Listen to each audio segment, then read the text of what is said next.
নতুন ডিএইচএমএস ডাক্তাররা রয়েছে বা স্টুডেন্টরা রয়েছে, হয়তো আশা করি আপনাদের আমার এই নোটগুলো খুবই উপকারে আসবে। যার কারণে আপনাদের সামনে বারবার এই জিনিসগুলো তুলে ধরার চেষ্টা করছি।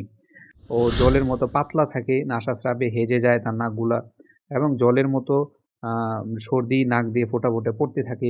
বাতাস লেগে সর্দি, বসন্তকালে সর্দি। তাহলে আমরা ওভারঅল সর্দিকে কিন্তু চিনে ফেলতেছি। হ্যাঁ? প্রতিটা কোর্সটাকে কেন ইউনিক বলে থাকি, আ সরাসরি আমরা চোখে দেখায় দিতে চাইতেছি।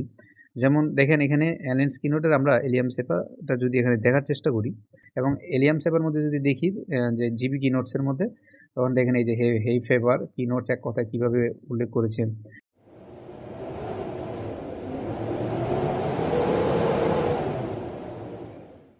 আসসালামু আলাইকুম ওয়া রাহমাতুল্লাহি ওয়া বারাকাতুহু। কেমন আছেন বন্ধুরা? আপনাদের সামনে আবার নিয়ে এসে পড়লাম আমাদের সেই কাঙ্ক্ষিত কোর্স 3 in 1 ম্যাথমেটিকা, যেখানে আমরা ৩ টা ম্যাথে